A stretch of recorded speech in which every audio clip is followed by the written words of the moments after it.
গত এক দশকে দেশের গৃহস্থালী ইলেকট্রনিক সরঞ্জাম খাতে নীরব বিপ্লব হয়েছে। সুলভ মূল্যে অত্যাধুনিক প্রযুক্তির পণ্য দেশের প্রান্তিক অঞ্চলে পৌঁছে গেছে, যা গ্রাম থেকে নগর জীবনকে করেছে সহজ, নিরাপদ ও আনন্দদায়ক। বিভিন্ন শিল্পাঞ্চলে গড়ে উঠেছে আধুনিক ইলেকট্রনিক্স পণ্যের উৎপাদন কারখানা। অত্যাধুনিক প্রযুক্তি ব্যবহার করে তৈরি হচ্ছে smart TV, fridge, air conditioner, washing machine সহ নানা পণ্য।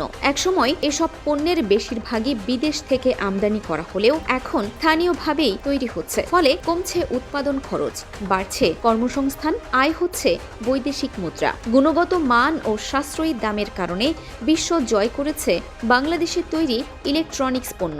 ইউরোপ সহ বিশ্বের উন্নত দেশগুলোই সৃষ্টি হয়েছে মেড ইন বাংলাদেশ ট্যাগযুক্ত এসব পণ্যের নতুন বাজার। খাত সংশ্লিষ্টদের মতে, সরকারের কাছ থেকে রপ্তানি প্রণোদনা ও অন্যান্য নীতি সহায়তা পেলে পোশাক শিল্পের মতো দেশের ইলেকট্রনিক্স ইন্ডাস্ট্রিও বড় রপ্তানি খাত হয়ে উঠবে। বিশ্ববাজারে টিকে থাকতে স্মার্ট প্রযুক্তি এখন বড় চ্যালেঞ্জ। অ্যান্ড্রয়েড ও গুগল ভিত্তিক অপারেটিং সিস্টেম ব্যবহার করে কৃত্রিম বুদ্ধিমত্তা, ইন্টারনেট, ভয়েস কন্ট্রোল এবং স্মার্ট কানেক্টিভিটির মতো সুবিধা যুক্ত হচ্ছে নতুন প্রজন্মের দেশীয় পণ্যে।